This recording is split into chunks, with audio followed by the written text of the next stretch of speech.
Du Fu, Ballad of the Army Carts. Wagons rattling and banging, horses neighing and snorting, conscripts marching, each with bow and arrows at his hip, fathers and mothers, wives and children running to see them off. So much dust kicked up you can't see Xiangyang Bridge. And the families pulling at their clothes, stamping feet in anger, blocking the way and weeping. Ah, the sound of their wailing rises straight up to assault heaven. And the passer-by asks, "What's going on?" The soldier says simply, "This happens all the time." From age 15, some are sent to guard the north. And even at 40, some work the army farms in the west. When they leave home, the village herdman has to wrap their turbans for them.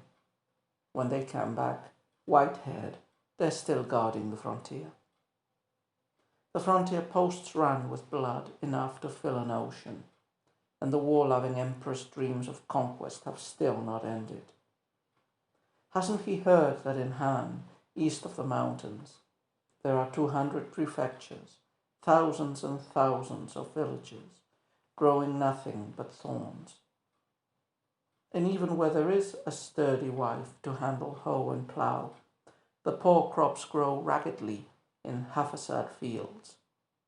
It's even worse for the men of Qin. They're such good fighters.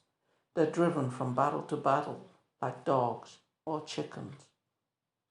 Even though you were kind enough to ask, good sir, perhaps I shouldn't express such resentment. But take this winter, for instance. They still haven't demobilized the troops of Guangxi, and the tax collectors are pressing everyone for land fees. Land fees? From where is the money supposed to come? Truly, it is an evil thing to bear a son these days. It is much better to have daughters. At least you can marry a daughter to the neighbor, but a son is born only to die, his body lost in the wild grass.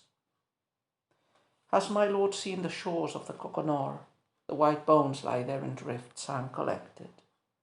New ghosts complain and old ghosts weep. Under the lowering sky, their voices cry out in the rain. So here we have the first of the ballads belonging to Du Fu.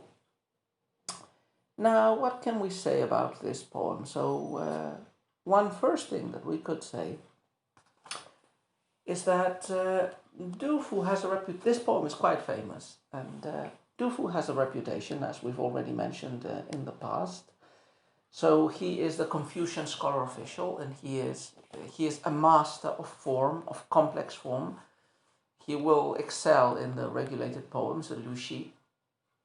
But he's also a poet with deep Confucian values, and this leads him to write poetry of bitter social criticism. And he will intensely criticize the disasters of his time and what he believes, or who he believes are the creators of such disasters. So he will make some very, very direct indictments against the emperor and members of the ruling house because of the tragedies and of the pains that the lower classes have to suffer.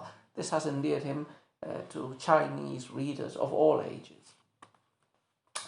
So here we have a ballad, and this is a ballad. The topic, the language and the topic are pretty transparent. It's about the horrors of war, more concretely, the horrors of state recruitment of men to serve long terms in the frontier, being forced to abandon their homeland and their cultivation, and with their families not getting a respite from the hardships of tax collecting, while the main producers of income are away fighting the wars and dying.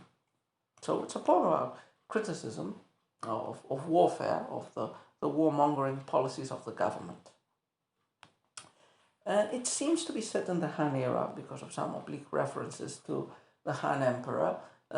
Probably this is a reference to the Han Wudi, the emperor of the Han Dynasty, who mostly did these activities. He led massive wars of conquest that expanded the territory of the Han Empire, but at the same time caused massive, massive death and partial depopulation. So the balance on Han Wudi has always been between positive and negative, because yes, he was a glorious ruler who expanded the empire, but he was also one who pushed to the limit the resources and the population of the empire for the mere conquest of territory, which is something no Confucian would consider virtuous. Of course, here Han Wudi is a barely covered symbol or representative of Du Fu's own emperor, Tang Xuanzong. Tang Xuanzong was generally praised as a good emperor, but he led many military campaigns, and it is very possible that Du Fu at the capital actually saw this, the levy of the conscripted soldiers, to be taken away to military campaigns in the northwest. So this could be based on an actual event. And the Tang army was a peculiar institution. The Han army had two parts. On the one hand, there was a professional army, but on the other hand, there were the levies, the recruits. In theory, all Chinese had to serve a period in the military, but for the most part, this was commuted for taxation. But it still was required at times of need, or especially in areas which had stronger border pressure, to serve in the army. And so that's what we have here, the men being marched off into the levee. Now, ballads. All ballads in all literatures tend to be formulaic and generic. They talk about issues like this, like warfare and sadness and family misery and whatever. But they tend to be pretty abstract, pretty generic. They don't. It's difficult to take a ballad and to say what conflict is it talking about specifically. And this happened in most of the ballads produced in China during the period of disunion. They were very generic ballads. But one of the innovations of the Tang, and you could say that Du Fu is probably the initiator in poems like this, is in making the references more specific. Now, references can be made specific to contemporary events, and therefore turn the poem, the ballad, into a poem of criticism of current events. Now, this can be done in different ways. One way would be to include very specific names and locations. Now, this could be done, but this could also be quite dangerous. Another way, which is the one that Du Fu generally employs, is being very realistic. So a great realism in the details and the descriptions of the scenes moves them away from generic character and makes them feel as if they had been seen by the poet, and therefore as if they could count as real criticism of real events. And this seems to be what is happening here. Especially the beginning of this poem has a very pathetic and very detailed description of a sad scene of parting. The rest of the poem employs more conventional tropes and images, but I think that's certainly strong enough, the beginning, to make it a very contemporary feeling poem. And this would continue with other poets of the Tang Dynasty and the Middle Tang period, with poets like Bai Juji or Zhuan Zhen. The new ballads, the Xin Jue Fu, would develop, and they were poetry of criticism of contemporary events. Okay, having said this, let's take a look at the poem. We already mentioned its main topic. It's the horrors of being conscripted at war, of men having to go away and spend many decades serving in the frontier and dying there, with the lucky ones returning when they're old. And the misery doesn't just affect the conscripts, it also affects their families, because they have to live and work in their homeland, do agricultural work without the main hand. And this depopulates the areas, but it doesn't avoid the pressure of taxation of the tax collectors. There are different parts in this ballad. You could say there is first an introduction which paints the pathetic scene in which, in the capital region, men are being taken away to the frontier while their families cry, complain, weep, and shout. We get a passerby who inquires about this, and a soldier answers, and this introduces the second part of the poem, the main part of it, which is the explanation of the consequences of conscription.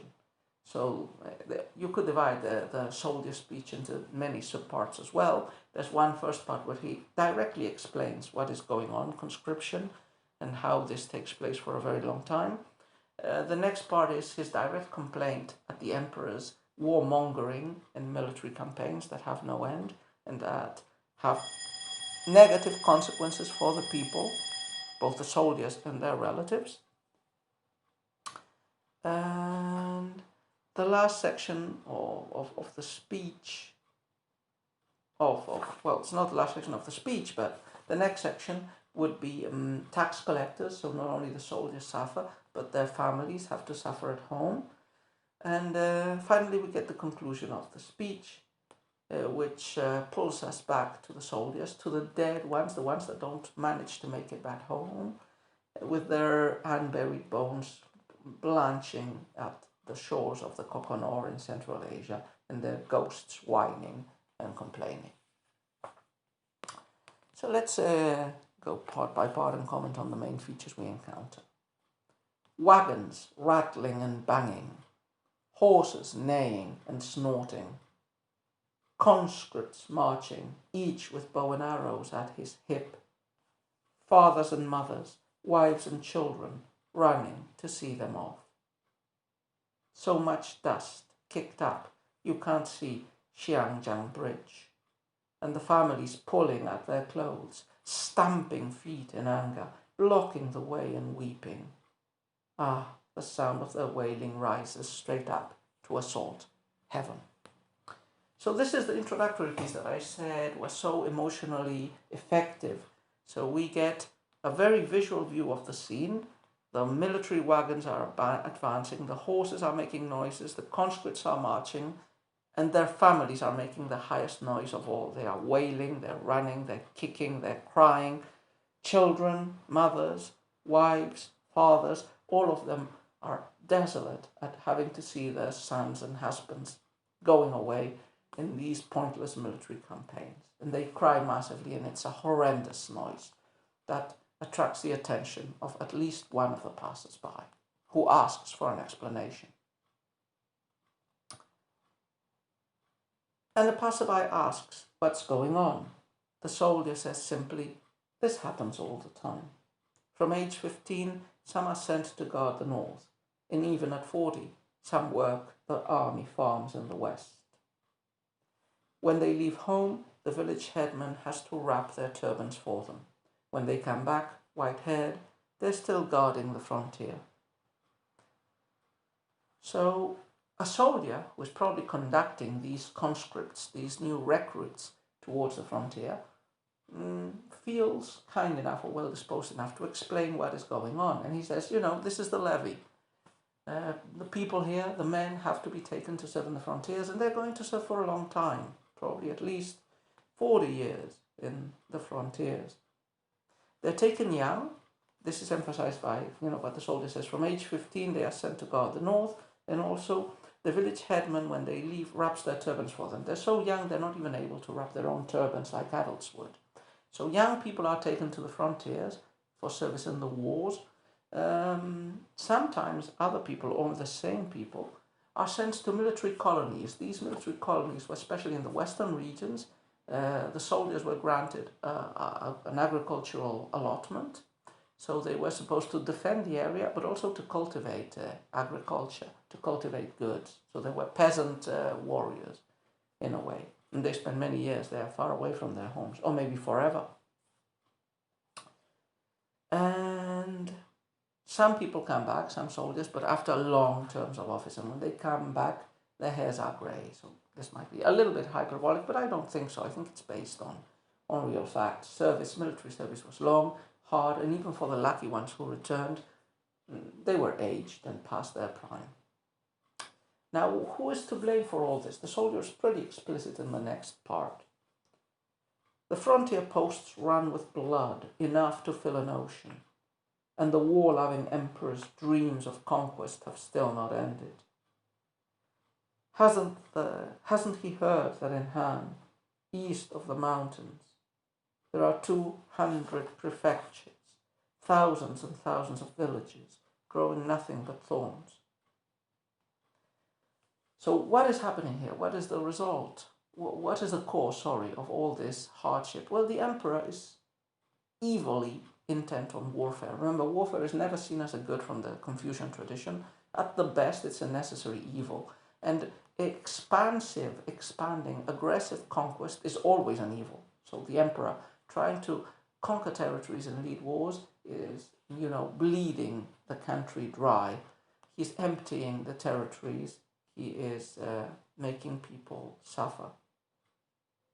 And the different regions suffer. The one that has just been explained is east of the mountains. Remember, the area of the capital was called the land within the passes. So the land to the east of it, the rest of the empire, was the east, or the land beyond the passes. So what's happening in most of the empire? Well, it's been depopulated. The villages are semi-abandoned because the men are taken to war.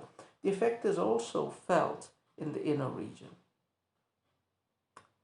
So, and even whether, hasn't he heard that in Han, east of the mountains, there are 200 prefectures, thousands and thousands of villages, growing nothing but thorns? And even where there is a sturdy wife to handle hoe and plough, the poor crops grow raggedly in half-a-sad fields. So in the east regions, the land is being depopulated, only women remain to work, and even when they can work, they can only work part of the fields, not all of them. What's happening in the capital area? It's even worse for the men of Qin. They're such good fighters. They're driven from battle to battle like dogs or chickens. Even though you were kind enough to ask, good sir, perhaps I shouldn't express such resentment. So the situation is even worse in the capital region. The area of Qin had a reputation for breeding good fighting men since the Warring States period and onward. So we might imagine that the levee that we saw in the beginning was in the capital area, and that the emperors probably preferred soldiers from Qin than any payment instead of military service. So though probably in Qin the men were more forced than in other areas to fight, and because of their military prowess, they are subject to more campaigning and more suffering. But not only the soldiers get to suffer the brunt of this, and the wives of the soldiers who have to work the fields, there's taxation to be taken into account. But take this winter, for instance. They still haven't demobilized the troops of Guanxi, and the tax collectors are pressing everyone for land fees. Land fees? From where is that money supposed to come? So the government is not only recruiting the men, it's asking of the people who remain to pay heavy burdens of taxation when there is no man to work the lands at home. So, terrible situation.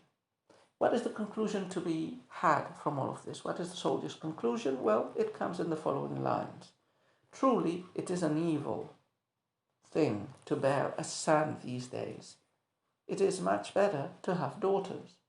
At least you can marry a daughter to the neighbor, but a son is born only to die, his body lost in the wild grass. Now this has already appeared in a poem we've encountered. I think it was,